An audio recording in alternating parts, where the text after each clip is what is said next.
Ma'am Jim, ate bagong link. Yes, sir. Saan sa sir? Link sa... For this afternoon session. Kung dili makasulod diri, sir, pwede na tong YouTube live. YT live. Pero kung okay pa man siguro, 43 pa man, pwede man siguro mo nakalagin ka. Sige, thank you so much, ma'am. Okay, sir.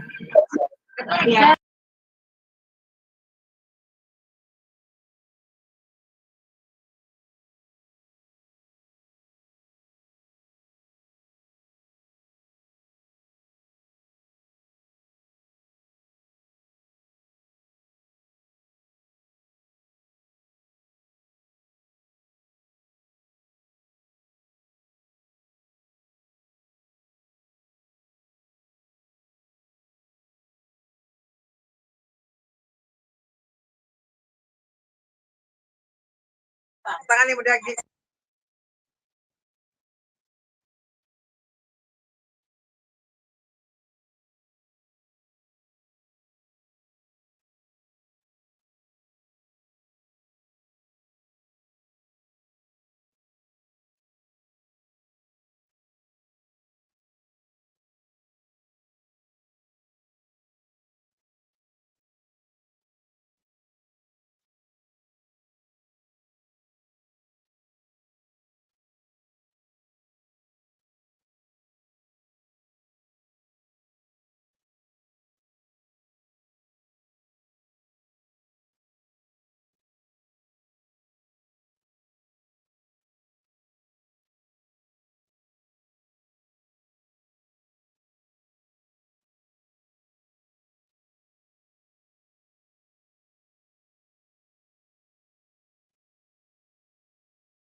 Bakit mo rin?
Yes. Pag-isip sa ganun.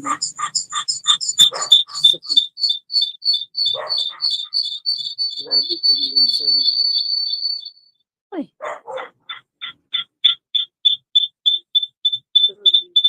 Uy! Nga naman ang anak mo na.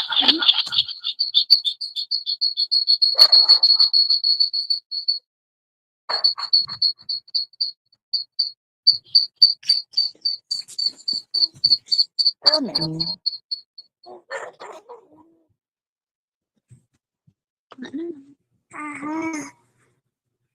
May sounds ba? Ang karang sa? Imanday mo hakim. Ha? Imute na po eh.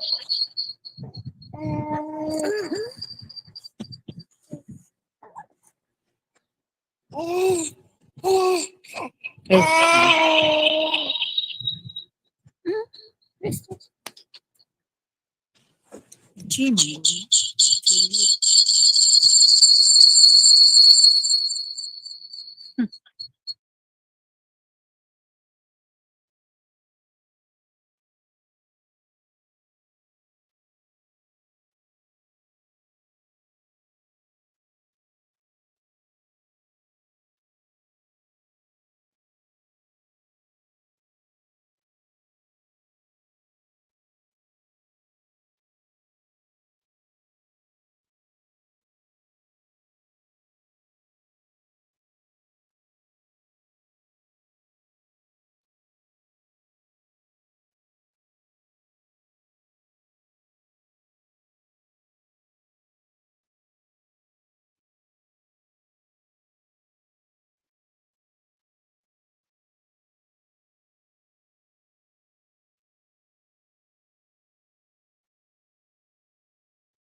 Anji, Yes, sir. Yes, sir. pen check. 1 o'clock na. Can we request all the participants to join na? I resume. I think, and I 50 na ano, sir. Sa attendance.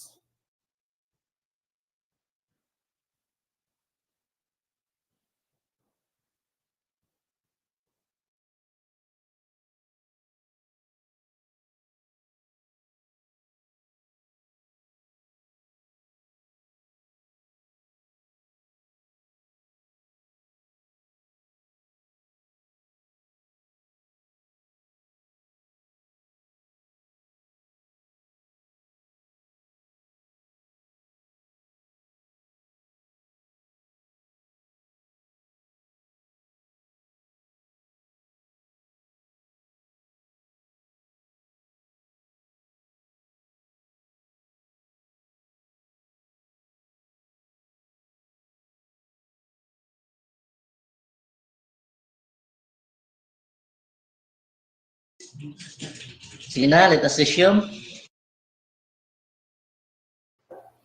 Okay, we'll start, sir, para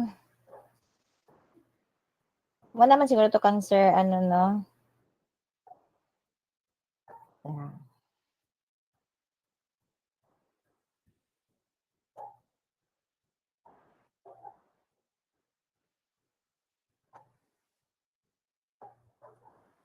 Okay, we will proceed for our we will proceed first the Q&A for Sir Jason's topic. Napa Sir Jason? Mr. Jason. After his topic, let's proceed for Q&A. So dapat Napay sir, sumpay ko. okay. Sige sir. Sige sir. Go ahead, Sir Jason. Can Continue, you hear sir. me now? Sir, pwede paki-close, sir, sa imong microphone, sir. Can you hear me now, ma'am? Yes, sir, pero medyo wala maglayo lang kayo sa microphone, sir. Bali lang siya. Choppy. Mura siya layo, sir. Layo pa nag-story. Kani, how about this, ma'am? Okay, so, okay na, sir. Okay na siya, ma'am? Okay na, sir.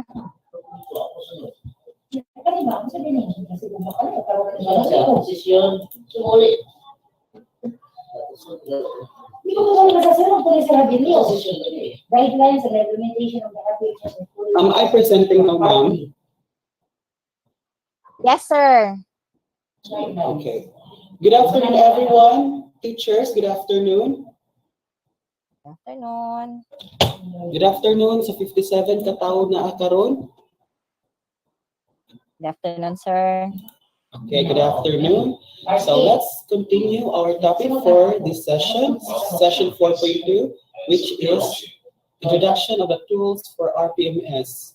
Now, since I already discussed to you about SAT or the self-assessment tool and ESAT or electronic self-assessment tool for individual and consolidation. Actually, the soft copies of this will be given to you soon, as soon as possible. Now, let's proceed to the IPCRF or Individual Performance Commitment and Review Form for data gathering forms. Okay, let's just wait for a while, ma'am.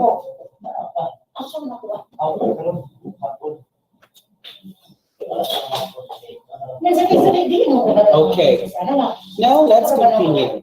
The rationale for the RPMS data collection system to better support the continuous professional development of teachers based on the PPST BHROD 6 establish baseline data on teachers' professional level on the first 12 PPST indicators and on the succeeding indicators.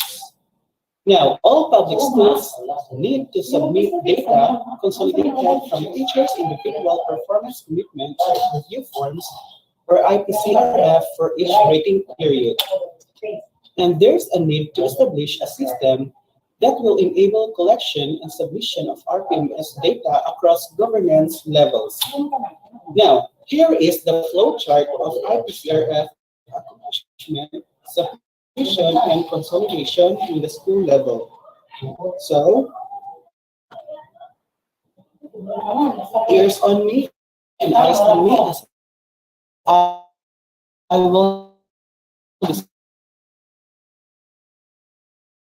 discuss the reset and prepares his or her development plan based on the ESAT results. So the first step we will do teachers is to conduct ESAT, and after ESAT, then we can identify now the development plan based on our ESAT results. He or she accomplishes. Excuse me. Yes, Sir? ma'am. May concern, medyo maklaro ang background nimo, dili na nila maklaro ang imong audio. Okay. Hindi ka maklarong audio.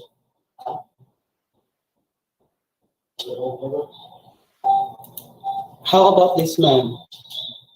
Okay na sir, pero mag-prevail man ko ang nasa background pud usahay mo lang nasa likod nga sa kwan daw. Okay, thank you, ma'am.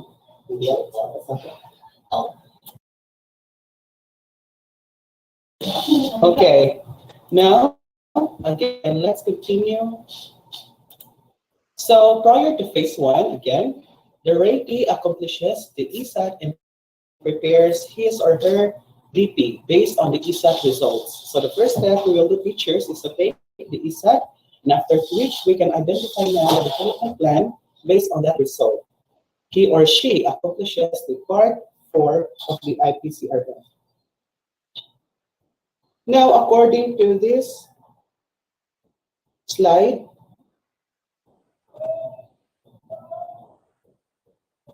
for phase 1, he or she accomplishes the part 4 of the IPCRF. So part 4 sheet of the IPCRF data collection form may be used initially to encode the development plan after answering the ESAT during phase 1. And in that same sheet, the updating of the DP may be done after phase 3 and phase 4. So during phase 1, the rater and the ratee meet and discuss and agree on the KRA, key result areas, objectives, and indicators. Once defined, the rater and ratee commit and reach an agreement by signing the IPCRF. But this is not yet applicable for the school year 2020-2021, since the KRA, objectives, and indicators are uniform across the country. So this step shall start the year after all 37 PPST indicators are then loaded to the field. Now here is the flow chart, where raters and ratee discuss and sign the IPCRF during phase 1. Phase 1 started last January 2021, on first week January 2021. Raters keeps the IPCRF for encoding, COT, classroom observational tool, and QET. For QET, we have quality, efficiency, and timeliness ratings.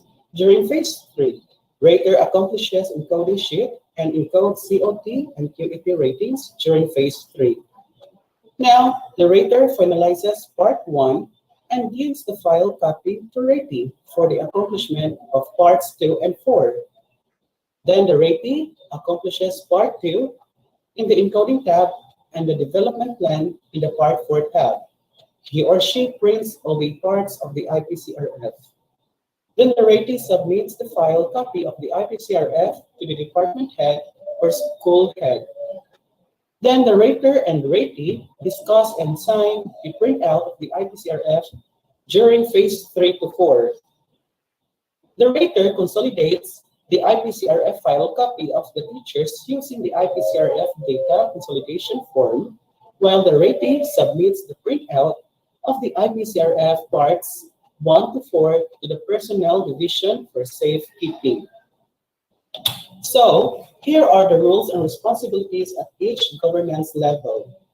For the governance level, for the school level, focal person or focal office, we have school head or other school-based raters. The task is encoding of part 1 and consolidation of IPCRF rating of teachers. So part 1 is the rule or the task for the school head or other school-based raters, including master teachers. For rating, the task of the rating teachers and master teachers, encoding of part 2 and part 4 of the IPCRF. For the school's division office or SDO, the SDO HRDS or Human Resource Development Section or School Governance and Operation Division is the GOD chief. The task is consolidation of IPCRF data, consolidation forms submitted by schools. Now for RO or Region Office, the Regional Human Resource Development Division or RO HRDD chief, their task is to consolidate the IPCRF data consolidation forms submitted by the SDO or School Division Office. For the CO or Central Office, we have Bureau of Human Resource and Organizational Development, Human Resource Development Division, or BHROD, HRTD. Their tasks are the following: consolidation of IPCRF data, consolidation forms submitted by ROs, Regional Office, submission of IPCRF data, consolidation forms to NIA for HR development planning. Now, so IPCRF data gathering forms, there are two types. The first type, we have this IPCRF data collection form, and for the second type is IPCRF data consolidation form. Let's go back to IPCRF data collection form. The purpose of this is to record the individual IPCRF rating of teachers, and person responsible are the school head, department head, teacher. For the IPCRF data consolidation form, the purpose is to consolidate the IPCRF data first by school level, division level, regional level, and the CO. So for this time, the person responsible are the school head, SDO, HRMO, and RO, HRMO. So the IPCRF data collection form has an encoding form where all encoding tasks are done in parts 1 to 4 of the IPCRF. This form is used to collect all IPCRF ratings. We have the COT and QET. Just remember these teachers that part 1 shall be accomplished by the rater during phase 3, during phase 3. So performance, review, and evaluation of the RPMS cycle. All you need to do for this part 1 is to fill in empty cells, white, with needed information about the teacher, about the school, and division. For the COT rating, encode the COT rating per observation period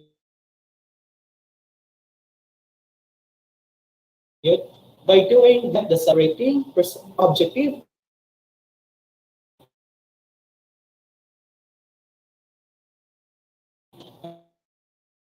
for number 3, log COT 1.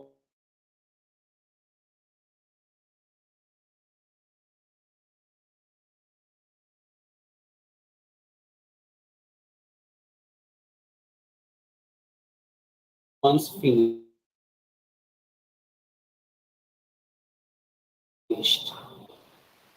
Creating I'll give you this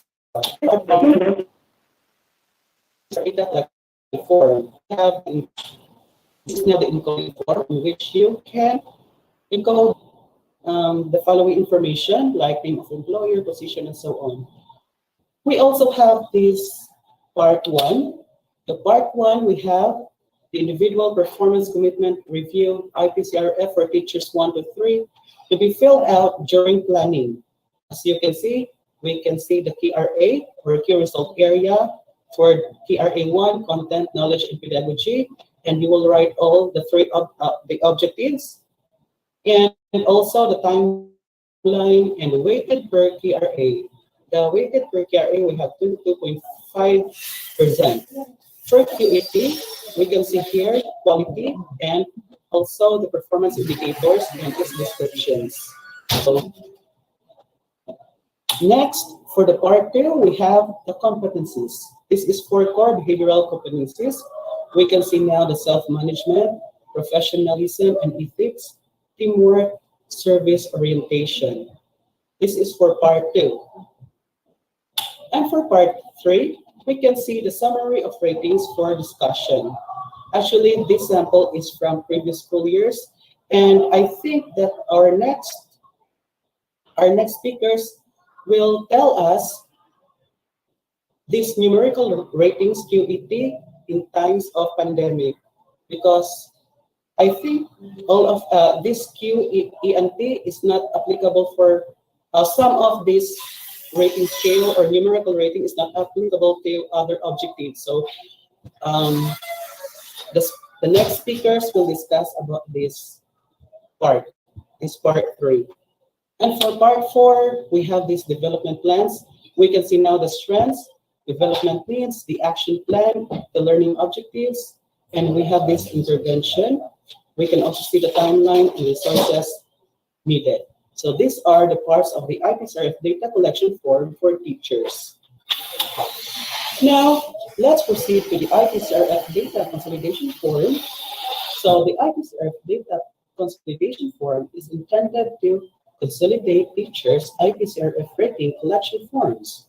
This form can be used to consolidate IPCRF ratings at different governance levels. So the process of consolidating data at the school level is the same at the SPO, RO, and CO levels. Now, as you can see, we have 3 different folders here: consolidation for elementary, junior high school, and senior high school. Now, here are some parts of the IPCRF data consolidation form. The first step is start her sheet. So as you can see, in this tab or in this picture, we can see the consolidation level, school level, region 9, division names, and Bonga-Resor, school name, and school ID. So for start here, this sheet introduces the IPCRF data consolidation form and contains the consolidation button. For the next one, slide 2 of tab 2 is the IPCRF summary. In the IPCRF summary, we can see here the number of teachers in each position and subject area for each adjectival rating. Now, for proficiency, level of proficiency, proficient teachers or highly proficient teachers, we can see the position, teachers 1 to 3 and SPT 1 to 4. And we can see the adjectival rating from poor to outstanding. Now, for the next step, we have this IPCRF average, one sheet. So for averages of teachers' final rating in every position per objective. Now, we have from objective 1 to objective 13. KRA1 composes of 3 objectives, KRA2, 3 objectives, and as well as KRA3 and KRA4. We have this proficiency level for proficient teachers and highly proficient teachers. This is for tab number 3, the IPCRF average per objective. We can also have this average or IPCRF average 2 for the subject area. Averages of teachers' final rating per objective per subject area in each proficiency level. Now, the same as the last tab, IPCRF average 1, we can see here KRA 1, 2, 4, and also their objectives. But the only difference is the subject area. You can see here all subjects mother tongue-based MLE, Filipino, English, math, and so on. And you can also see the level of proficiency, either proficient or highly proficient teachers. Next, we have this IPCRF report. So this tab consolidated number of teachers by position per objective and QET rating for quality, efficiency, and timeliness. Now again, we can have these objectives 1 to 12.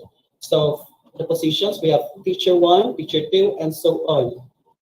Next tab, we have this IPCRF report key sheet.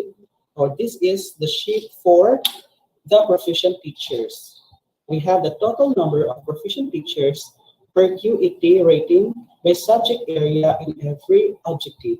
So for proficient teachers, we can see here the subject areas, all subjects, MPB or the mother tongue based. We can also see the Filipino, English, and others. And also for the QET rating from objective 1 and so on. So if there is a summary for the proficient teacher, there is also for HP or highly proficient teacher. So this is the IPCRF report HP sheet. So in this sheet, the total number of highly proficient teachers per QET rating by subject area in every objective. So the same as from proficient teachers. Now, the next step, we can see here the COT summary. This is the sheet for the COT summary. The summary of the number of teachers in each position and subject area for each observation period. Again, for proficiency, proficient level, position, first quarter, second quarter, third quarter, fourth quarter, and so on.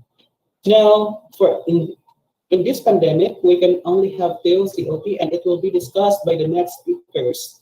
So I will not touch that topic. Next, we have this COT average 1.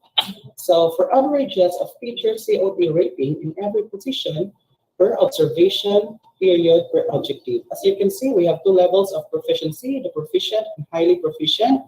The positions, we can see here from both proficiency, then the COT1, COT2, and so on, and also the objectives from row 1 or above the indicators, objective 1, and so on.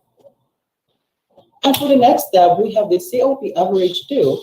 This is for the subject or area. So averages of teachers' COT rating per subject area in each observation period per objective. We can see here the subject areas, all subjects, MPB, Filipino, English, Madrasa, Life, Mathematics, MAPI, and so on. This is for COT average 2. Again, for average 1, this is for objective per COT. For average 2, this is for subject areas. Now, we will have the COT report sheet. This is the consolidated number of teachers by position in every COT rating per observation period per objective. We can see here the positions, teacher 1, and so on, and also the ratings for objective 1, objective 2, and so on. So, next we have the COT report for proficient teachers. This is now the sheet for the COT report for proficient teachers. So the total number of proficient teachers per COT rating by subject area in every observation period and objectives. Next, we also have the COT report for HP, or highly proficient teachers. So the total number of highly proficient teachers per COT rating by subject area in every observation period and objectives. Next, we have here a question. How do school heads, division, and regional HR personnel analyze the summary results of IPCRF data? Saan kaha? So, as we goes by, we can answer this question. But first, I will share to you the use of the results of RPMS ratings. So for the raters, The use of the RPMS ratings for the raters, identifying and providing the kinds of interventions needed based on the development needs identified. For the BH, ROD, and NEAP, consolidating and coordinating developmental interventions, which shall form part of HR plan and basis for rewards and incentives. For the praise committee, determining top performers of the agency who qualify for awards and incentives.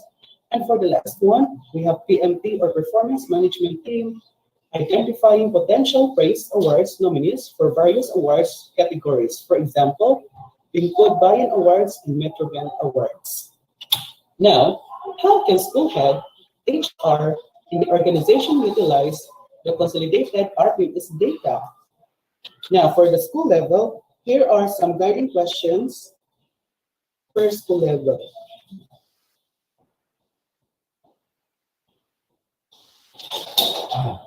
The first one, how many teachers get which rating in which objective at each position or subject area?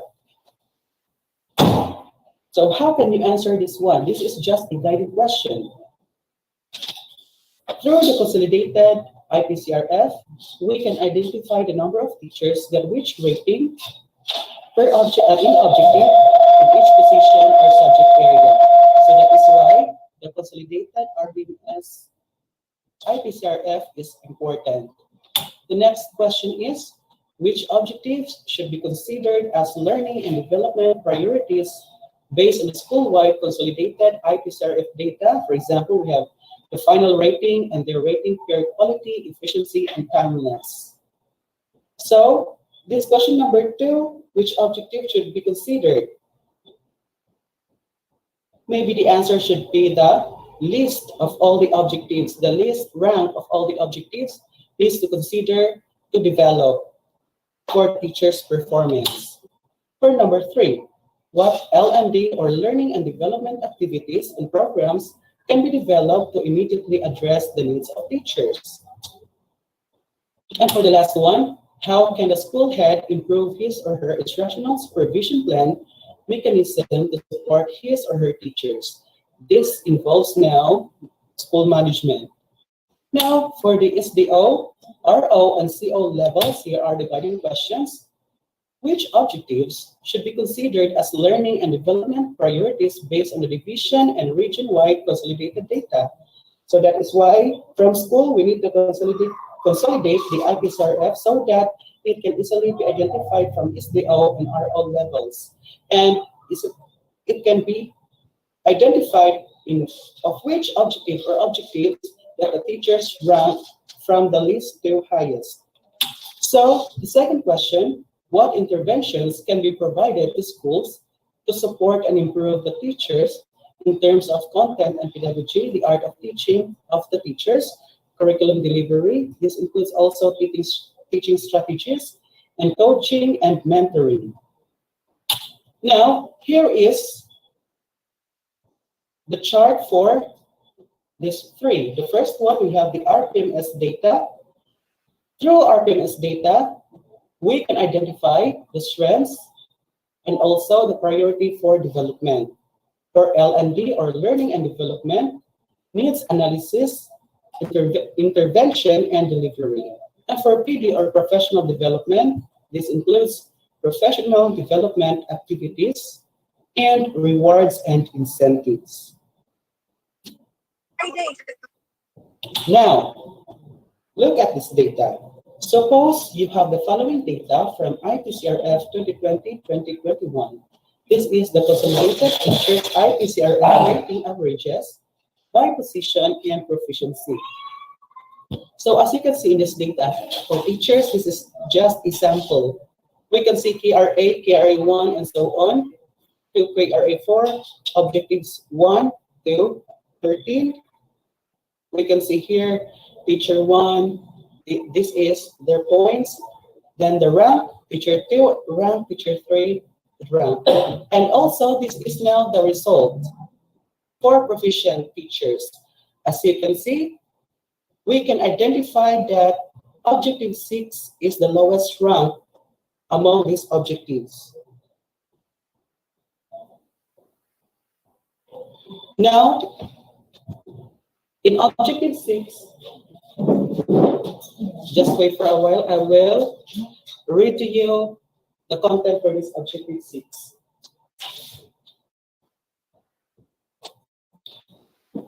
Since this is the lowest, according to this sample, the Objective 6 for proficient teacher is establish a learner-centered culture by using teaching strategies that respond to their linguistic, cultural, socioeconomic, and religious backgrounds.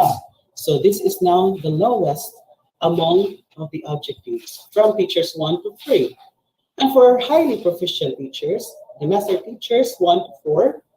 So the lowest rank is objective number 2 from KRA1, as you can see, 13. So for 13, for objective 2,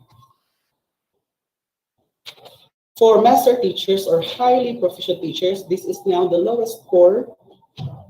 Objective 2, promoted effective strategies in the positive use of ICT to facilitate the teaching and learning process.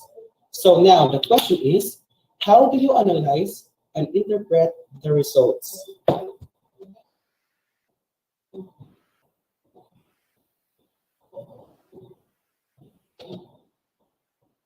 And what are some interventions or recommendations you can have based on this data? Anyone from this group, from the East, who will answer?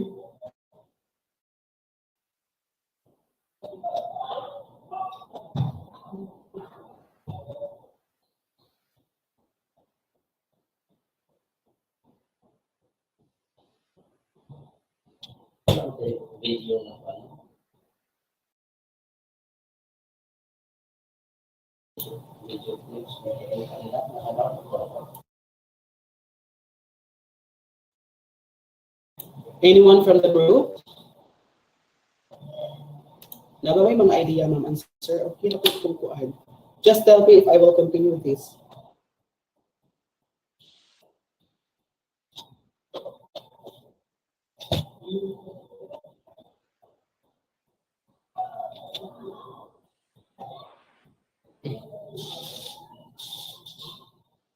Or ganito na lang ang tanong. What are your recommendations? Since for proficient teacher, the lowest is objective 6.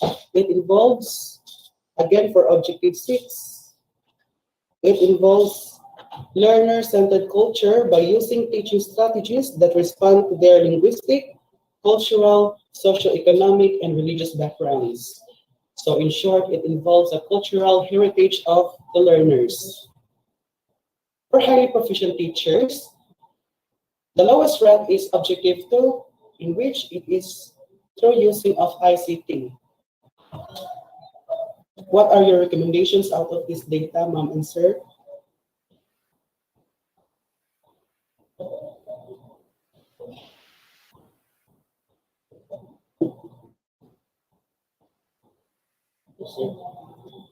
I guess I know that you have an idea or ideas about this.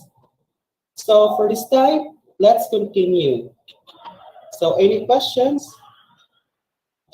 from my discussion? Sir, nato yung naka-post na question sa ibabaw from Ma'am from Ma'am Yolanda. It's all about the COT, oh, yes, ma'am. Sir. Kana, sir. This will be Ano, discussed. sir? ISAT, sir. ISAT where? Question number. ISAT, no. Posted 101.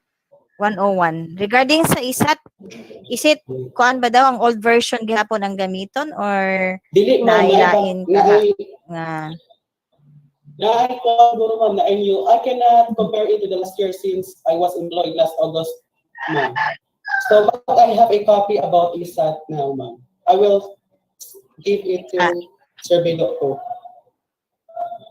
Okay, sige sir. We will going to compare that if the version you have now is the same as we are using. Sir? Okay, sir. Sir Bido will answer the question, ma'am. Okay, sir.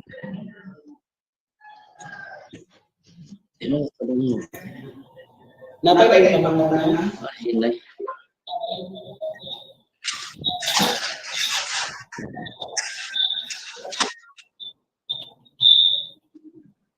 Any more question from the topic of Sir Jason?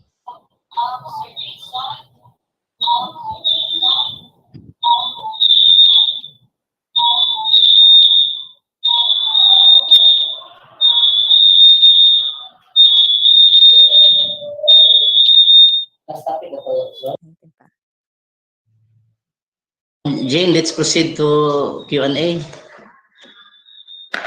Before we will proceed to Sige, the sir. next speaker. Ako i-post, sir, katong question gi-throw ni Sir Wing Wing. Anybody can answer this one. Akong i-share. Okay, ma'am. Can you again, Ma'am Jane? Yes, sir. Akong i-show, sir. Slideshow. Sir Jason, pwede ma-stop presenting so that I can present. Thank you, sir.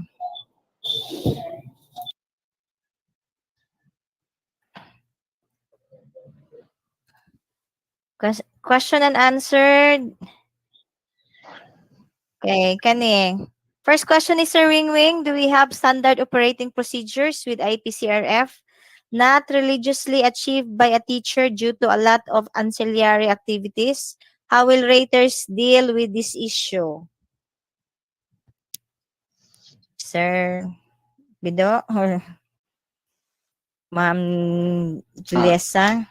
Okay, thank you, Ma'am Jane. Thank you for that question.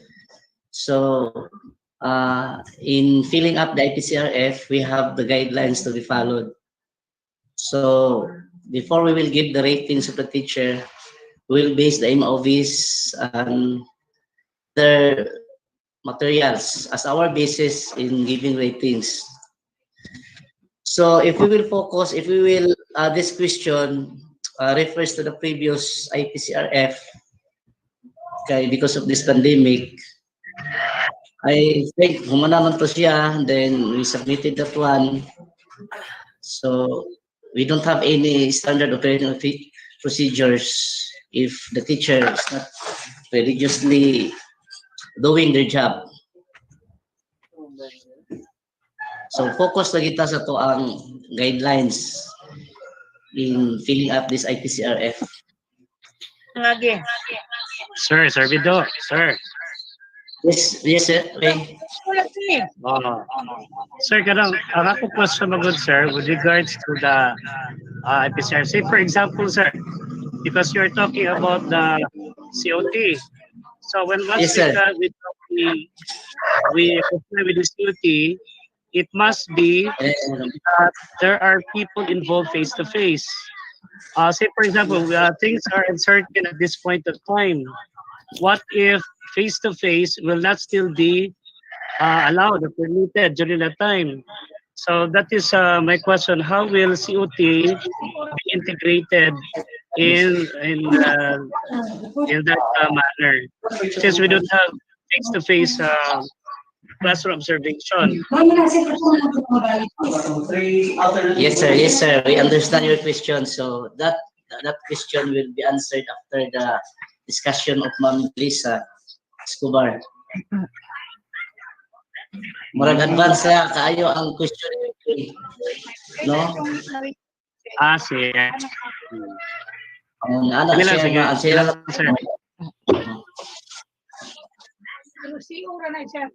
CO.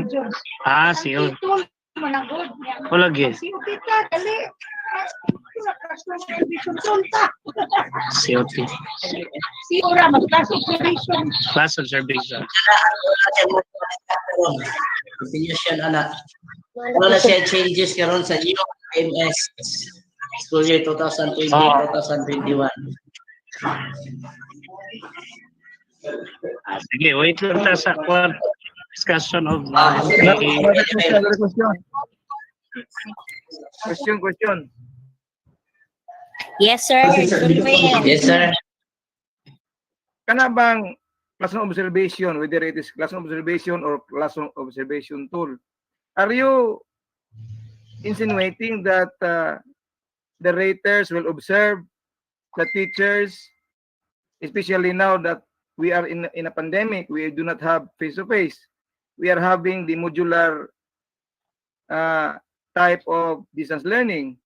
My question is, how can we observe the teachers when in fact what they are doing is modular distance learning? Then how can we rate them? The question is, do we have the standard procedure or the rubric in observing teachers teaching the modular way in this time of pandemic using the standards prescribed by this RPMS? I think that this is a question. Unsa man ta pag-observe ang maestra? Ato sa mag-distribute sa mga modules? Dayon ato sa Okay. pag-distribute ng modules? Okay, sir Jilwin. The same question with Sir Luel Faith. So it will be discussed by Ma'am Jelisa. Sige. Tanong to.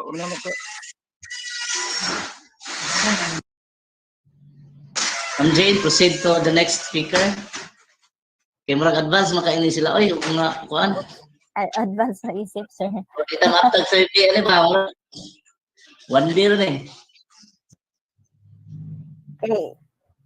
We will proceed to the next topic. Supposed to be this will be for this will be discussed on the third day, but since it relates to the topic of or continuation of the topic kay Sir Jason, we'll proceed to the discussion on the guidelines on the implementation of the RPMS by Master Teacher Julissa Escobar.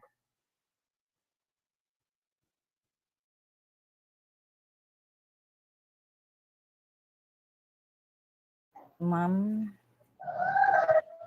System.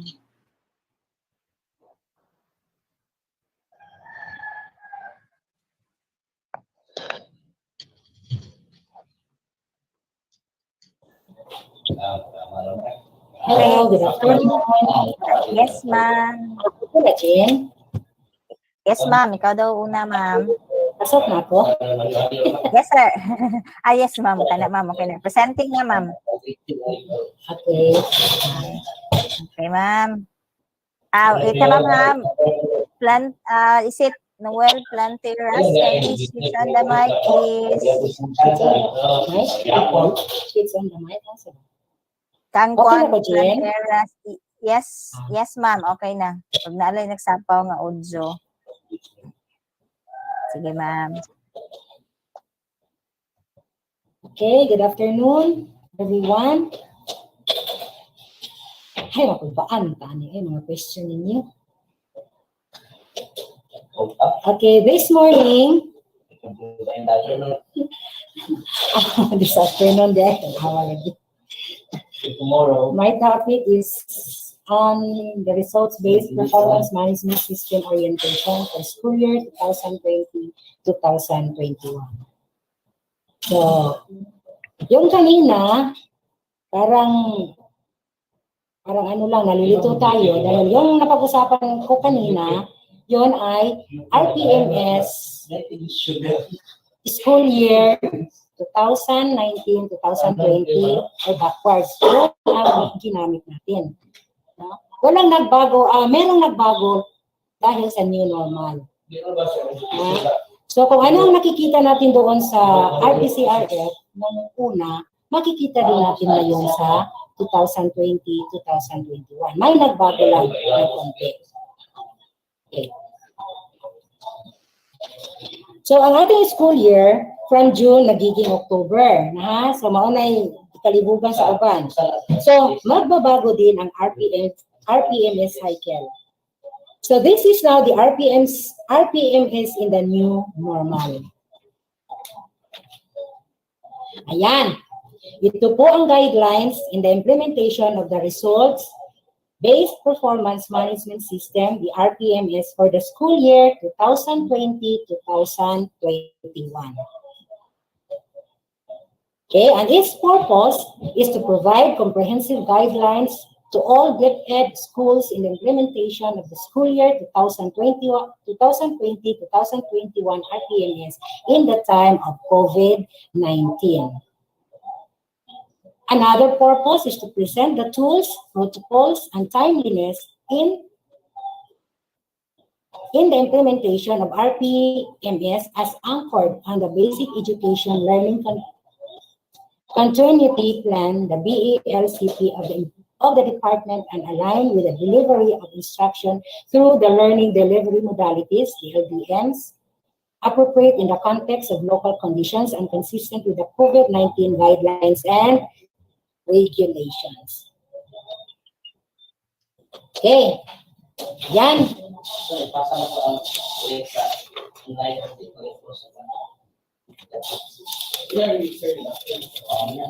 Okay. So, naririnig ko ngayong umaga, Sir Vitalia said, I hear the words observation. So, parang, nakulbaan ako sa the word observations. Basig ako lang siguro nakulbaan lang. So, when I heard Sir Vitalia about words observation, what na? Kulba na kaayo. Okay, so these are the things to remember. May mga nagtatanong, ilan nga ba ang classroom observation this year? Ang sagot, dalawang 2 observation lang ang mangyayari this year. So 2 classroom observation for this school year. Classroom observation 1 between January and March 2021. Take note ha. So, hindi pa tayo huli para sa classroom observation number 1 because it is between January and March 21. So, February pa tayo ngayon, pwede pa ang isang observation. Another classroom observation number 2, tama na kita sa kaduha, between April and May 2021. Okay. So ngayon, dito na masasagot ang question siguro ni Sir Joel at ni Wing. So there are 3 options of alternative classroom observation. This time of pandemic, there are 3 options of alternative classroom observations. This alternative classroom observation is considered only in school year 2020-2021. Bakit? Due to absence of face-to-face classes. Okay. So, isa-isahin ko ha. Pero, tapos na rin ito kay Sir Jason, no? Okay. Ako lang balinkon. 3 kinds of classroom observation. The rules of alternative classroom observation. Okay, number 1 is the online observation. Ang uri ng obserbasyon na ito ay applicable sa mga teachers who will adapt the online synchronous learning regardless kung gaano karami ang klase na iyong hinihandle o gaano karami estudyante na iyong tinuruan. So ito ang option 1. Pwede kang magpa-observe through online observation. Okay. Number 2, kung hindi applicable ang online observation,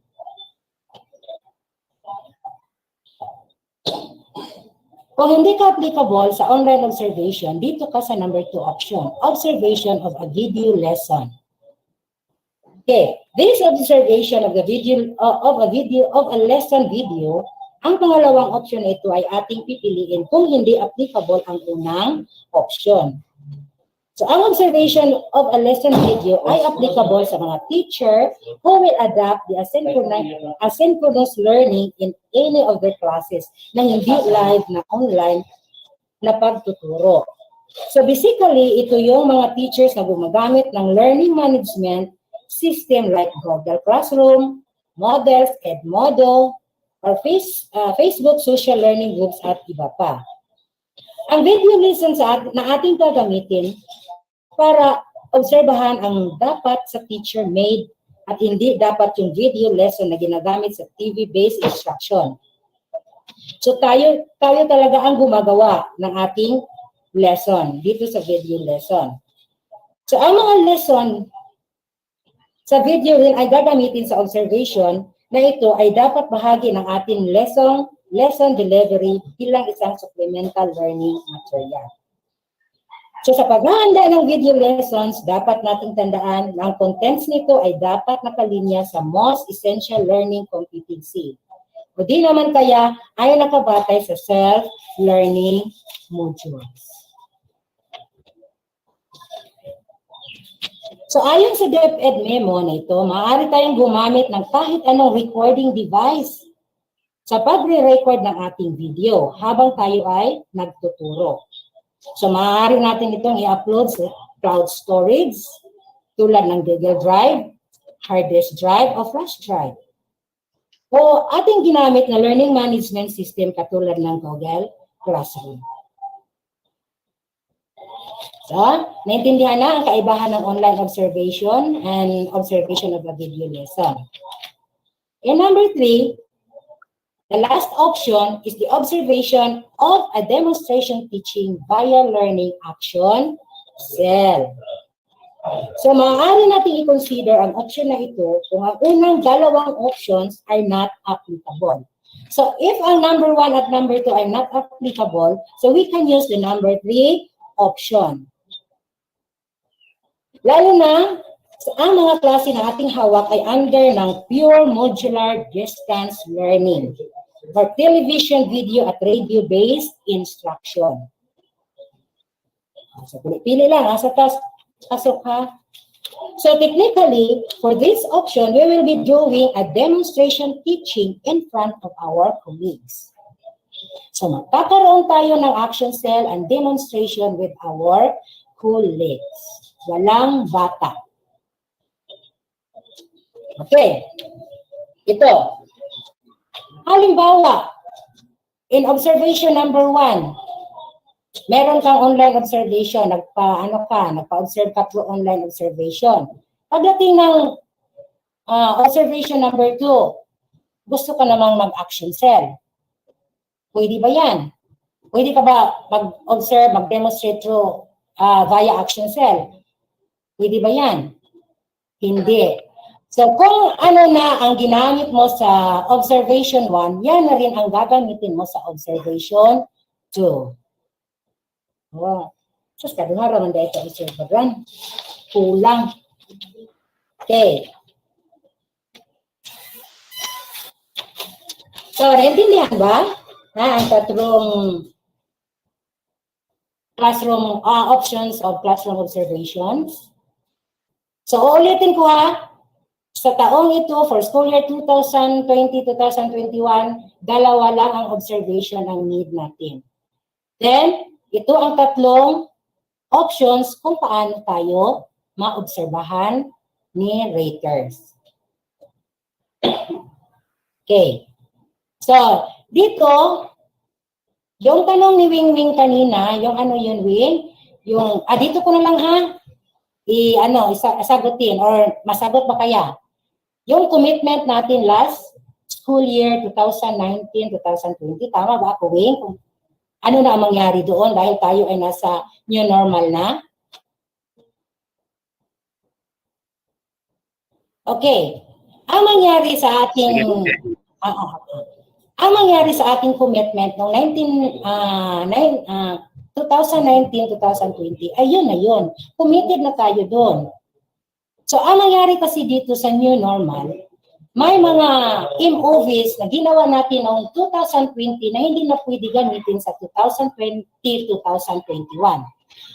Take note ha, ang magagamit lang na MOV natin this school year 2021 ay magsisimula lang sa October 2020 hanggang 2021. So, kung yung MOVs mo na ginawa noong June 2019 to August, September, hindi na yun pwede i-gamitin na MOVs this school year. Halimbawa, may COT ka nangyari noong August. Hindi na yun pwede dahil ang gagamitin natin ay January to March, March to May. April to May. April to May. So, klaro, ha? Okay. Wait. Di ba sinabi ko na ang MOVs na nakuha mo noong October 2020 ayun ay pwedeng gamitin sa 2021 na school year? Yes, pwedeng gamitin yon doon sa ibang objectives na mayroon tayo.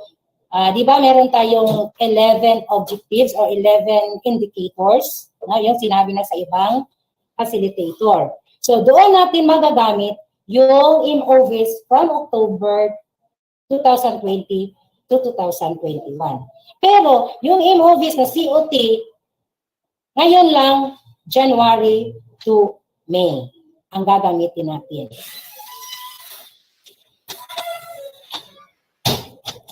Okay. Proceed tayo. Ayan, si SAT, the RPMS. So, tapos na tayo nito dahil si Sir Jason, talagang, maka-explain ng wagas. Okay, SAT RPMS for Teacher 1, 2, and 3. SAT RPMS for Master Teacher 1, 4. So, ano ba ang kulay for Master Teacher 1 to 3? Ha? May kulay-kulay ba dyan? Coding? Sukod, Anisel. Ang blue mga Master Teacher. Okay, ang blue ay para sa Master Teacher, and green ay para kay Teacher 1, 2, 3.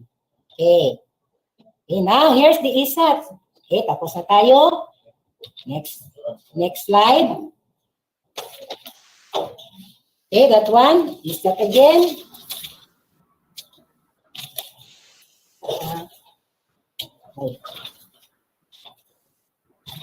Okay, next slide. Okay, parts of the ESAT, tapos na rin yan. And this one, the role and responsibilities of key personnel for the ESAT. So, ito ha, babalikan ko lang ha, na si teacher talaga ang mag-open sa ESAT o mag-answer sa ESAT. Okay, then reminders on taking the ESAT. Nakuha ko kay Sir Jason, dapat honest tayo in answering the ESAT. Kaya dili ra ni taman sa district, maabot pa gid ni sa national level. Okay, now. Okay, ito ang timeline ng phase 1. Ang phase 1 ay mangyayari sa January 2021 to March 2021. Una na date ha. So yan ang first one, phase 1. Ang timeline na ito ay based sa adjusted timeline only this school year 2020-2021 of COVID-19 pandemic. So dito sa timeline na ito, mangyayari ang unang classroom observation ng mga guro. Ay, kita, pitang human ang February, abi na ito, pwede na sa no. Dapat January and March, February and March. So, pwede pa tayo sa observation number 1. Okay.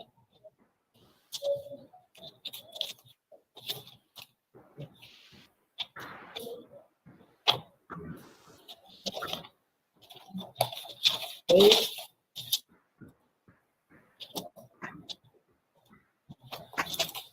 Okay, sunod tayo. Ngayon, pag nagawa na natin ang ESAT at ang development plan, pupunta na tayo sa kasunod ang phase 2. Na-explain ko na rin ito kanina. So, ito ang phase 2 year-round, March 2020. Mangyayari ito sa March 2020. Ayun lang taong ito ha. Dito. Ang performance monitoring and coaching ay mangyayari again year-round. So, walang nagbabago sa activities. Performance monitoring and coaching, media review, and assessment pa rin. At tingnan niyo ha, yan ang makikita sa illustration, sa screen, na kailangan talaga magkaroon ng interaction and friendly relationship between the raters and the ratee. So, yan ay mangyayari sa phase 2. So, uulitin ko, kay may murag na kadangog ko, ang phase 2 will start in March 2020. Okay, here are the forms. RPMS tools, IPCRF, SAT, IPCRF development plan using the PMCF and the media review form. Still the agreement based on PMCF, MRF, updated IPCRF, DP, and portfolio. Ito, tapos ko na rin ito kanina.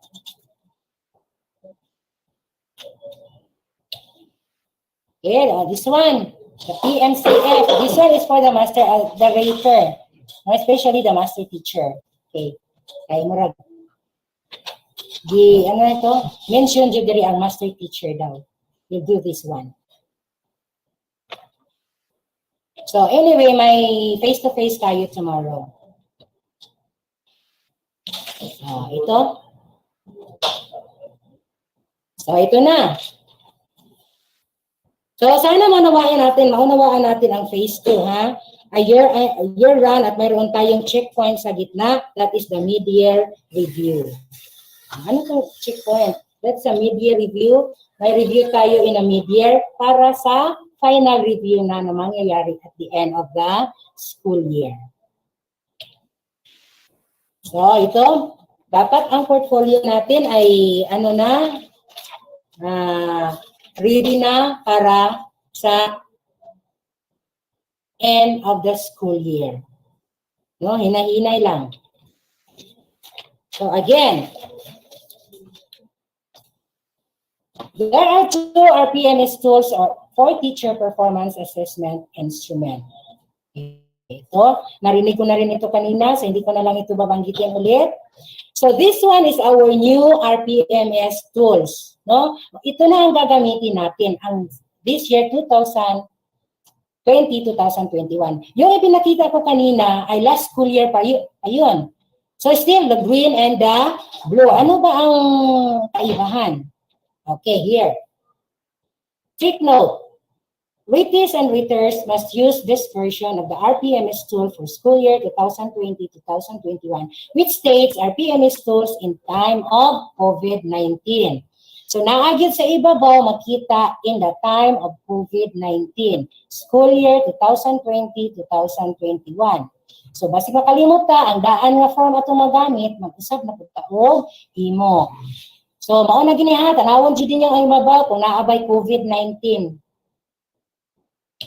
Okay. This one.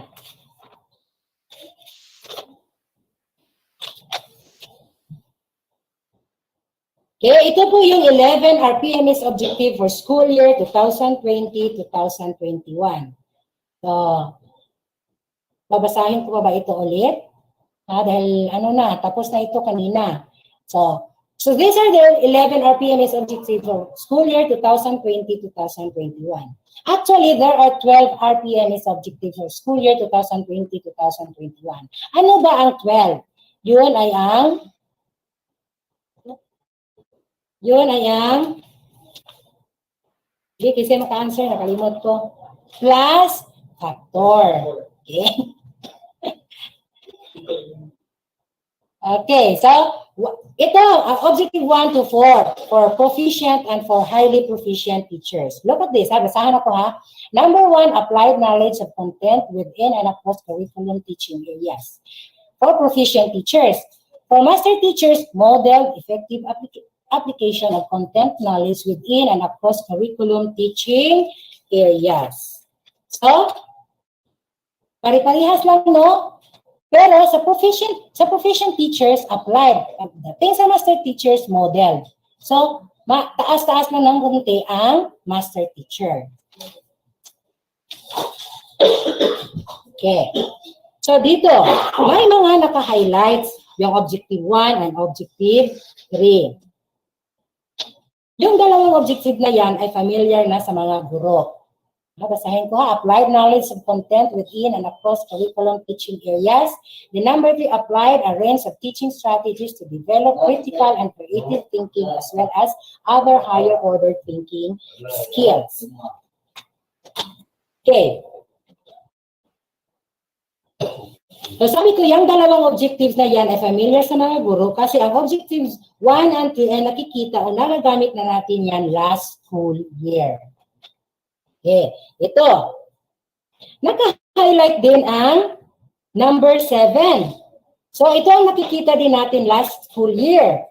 Aside from the 3 objectives, 1, 3, and 7. O, kanina sa ubos? 7. So, ito ang objective number 5. Ito ang bago. Wala ito noong una. Ito ang kaibahan ngayon. So, babasahin ko ang objective number 5.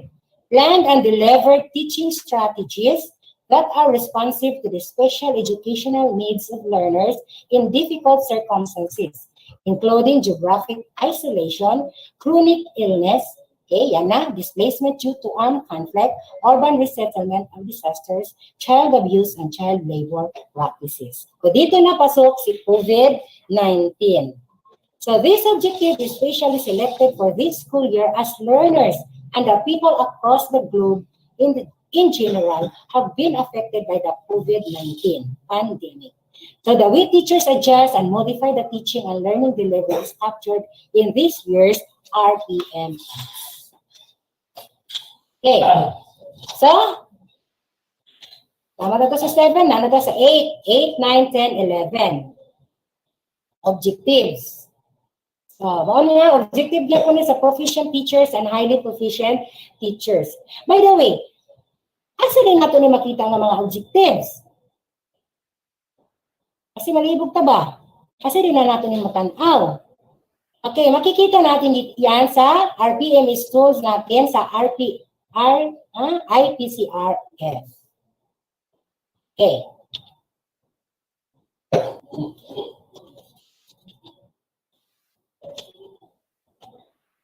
Okay.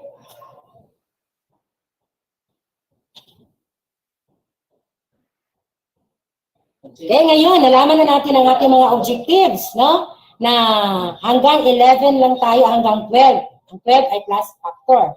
So, there are 2 types of means of verification. So, itanong ko naman, ano naman ang MOV at supporting MOV this year? So, this year, meron tayong dalawang types of MOV or means of verification. Okay, the main MOV, this refers to the non-negotiable MOV needed to demonstrate the attainment of the objective. So yan po, ay hindi na natin mani-negotiate. Hindi pwede walain kasi nandyan talaga siya dapat. No? Yan ay ang main MOV. Okay, the supporting MOV naman means this refers to the list of MOV which can choose from to support the main MOV in the attainment of the objective. So supporting MOV is to support our main MOV to attain our objective.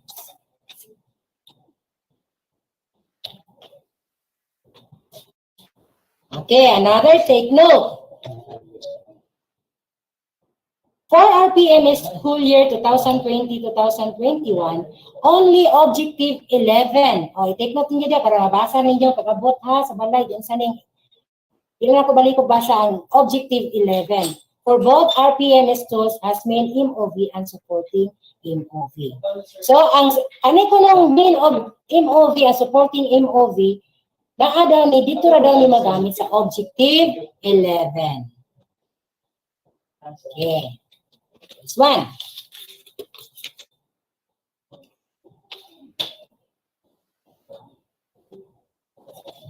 Ito ngayon, I want to show na lahat ng teachers, dito yung laid out, diba? Mayroon tayong 37 indicators. Sa ngayon, saan na ba sila? Sa 37 indicators. Ngayon, so ito po, nakita ko sa inyo. 7 out of 11 priority strands are classroom observable for RPMS school year 2020-2021. Oh, kasi nalilito kayo ha. 11 na lang ang priority strands in a classroom observation for school year 2020-2021. And 7 of that, 37 ito dapat. Ngayon, in school year 2020-2021, naging 11 na lang sila. Okay, and 7 out of 11 priority strands are classroom observable for RPMS school year 2020-2021. So, ang 7 na lang kuno aning 11, mao na lang classroom observable for RPMS school year 2020-2021. Ito. Sige, kaning naka-highlights, mao ni ang 7. 1, 2, 3, 4, 5, 6, 7. Kanang naka-highlight,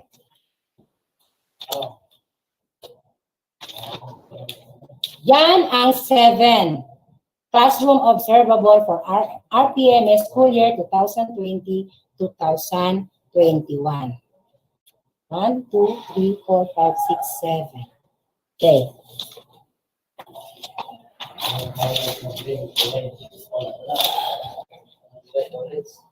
Ito. 7 out of 11 priority strands are classroom observable for RPMS school year 2020-2021, but only, anang na-read din ha, only 3 will be subject to classroom observation. So, kanang tulo din ha, mauranay naatay COT. Ang rest ani nga 11, paan og tulo, mauna tong magamit mga MOVs na atong nakuha gikan sa October 2020 hangtod sa 2021. So kanilang tulo mao ni nagkinahanglan og COT nga gikan sa January hangtod sa April. Okay? So duha ra ka COT ha. Okay, ito.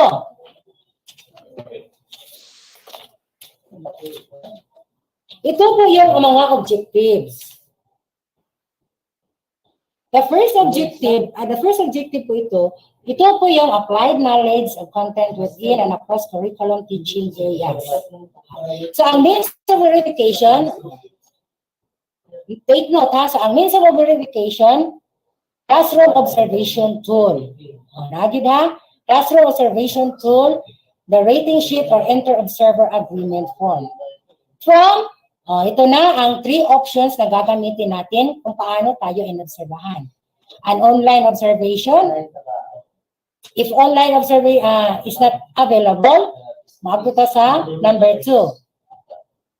Then, video lesson. So kung kaning duha 1 and 2 is not available, so dito tayo sa option 3. Which is the observation of a demonstration teaching via lab. Okay? Ito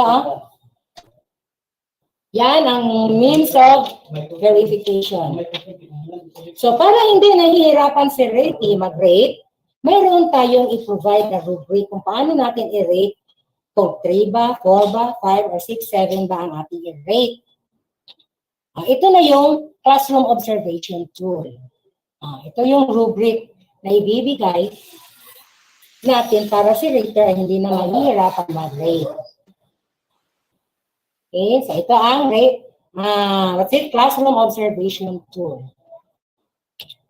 Okay, now, here's another. The objective number 5. Diba? 1, 5, and 7 lang yun, ha? Yung objectives na for classroom observation. Okay, so, plan and deliver teaching strategies that are responsive to the special educational needs of learners in difficult circumstances, including geographic isolation, chronic illness displacement due to armed conflict, urban resettlement or disaster, child abuse, and child labor practices. So ito na ang classroom observation, a means of verification. So may classroom observation tool pa rin, and based sa kung anong option tayo inobserbahan. Option 1, option 2, or option 3.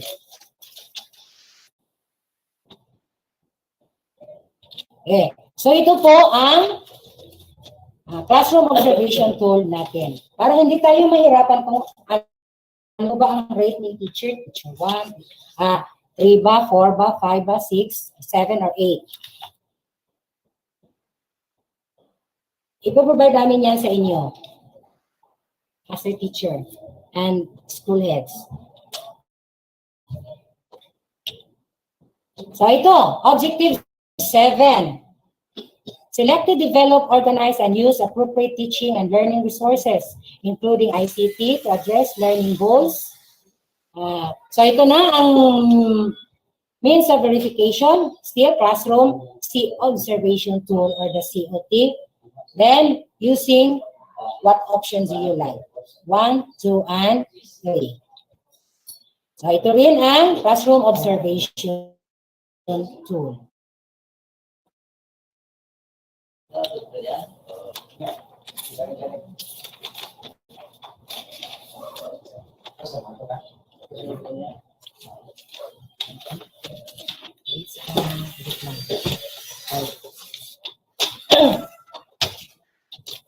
Ito na, tapos ko lang i-discuss ito. Ito, alternative classroom observation. So ito, dalawa lang ang mangyayari observation. Tapos na rin ito. Ito.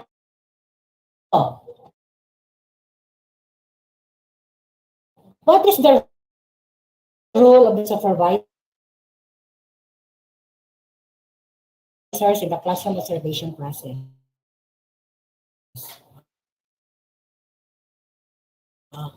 The rule.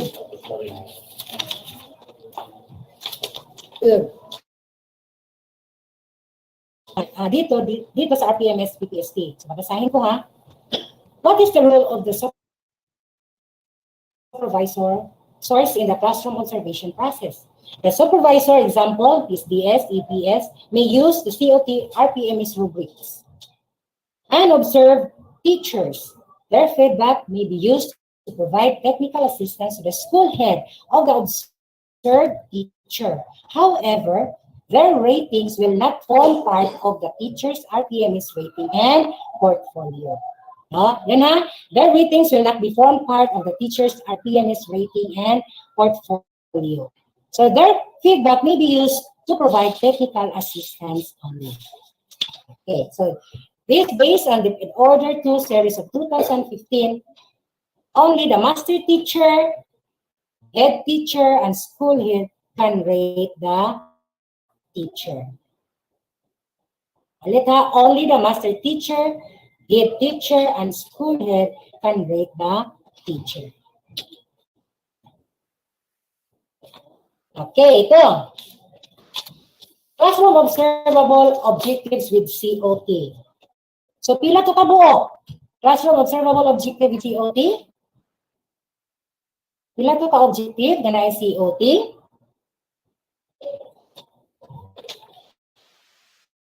Wala. Okay, uulitin ko. Ang objective na classroom observable objective with COT ay ang objective 1, 5, and 3. Patulang ang nga ay COT. So, di na ako basahon na. Basta objective 1. Ilang highly proficient ha? Ang highly proficient po, objective 1, 5, and 7. Objective with COT. Okay. 5, 7. Okay, ito namang 2, 3, 4, 6, 8, 9, 10, and 11 objectives. Yan ang mga classroom observable objectives without COT. Okay, pabasahin natin ang mga means of verification nito. For activity, objective number 2,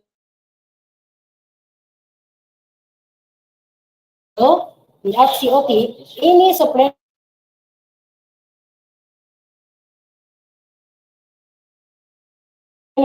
material, print or digital format,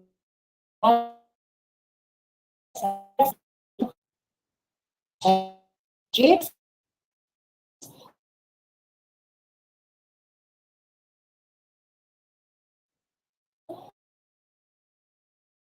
audio lesson, and other learning materials in print digital format. Okay. So yun, ito yung mga MOVs para sa objective number 2 for proficient and highly proficient teacher. Okay. For highly proficient teachers, any supplementary material in print or digital may by the RITI o katulad lang sa proficient teachers pa rin. Okay. Ito naman, objective 3. So without COT pa rin. So yung binabasa ko, ito pa rin ang makikita sa objective 3. And also objective for 6, 8, 9, 10, and 11.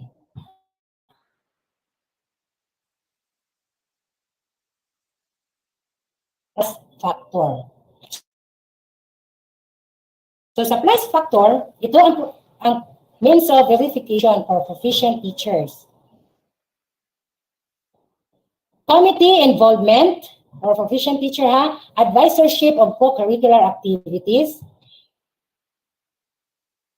involvement as module learning material validator,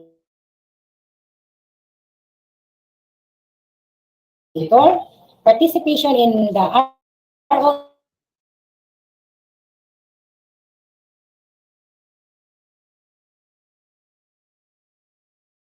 is the school initiated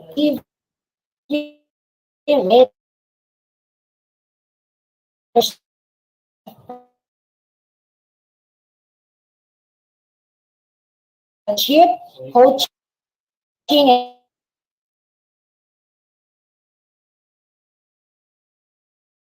those are for proficient teachers. Okay, for highly proficient teachers naman, ito naman ang MOVs para sa plus factor.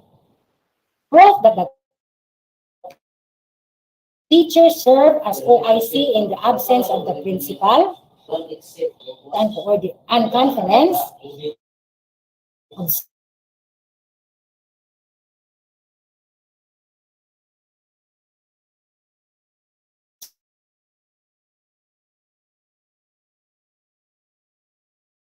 In hiring remote teachers,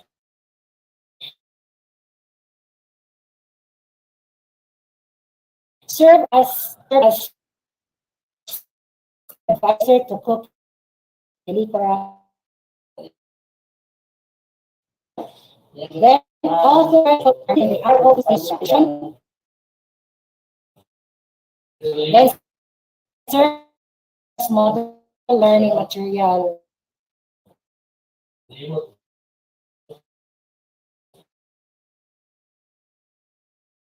Learning values and mentors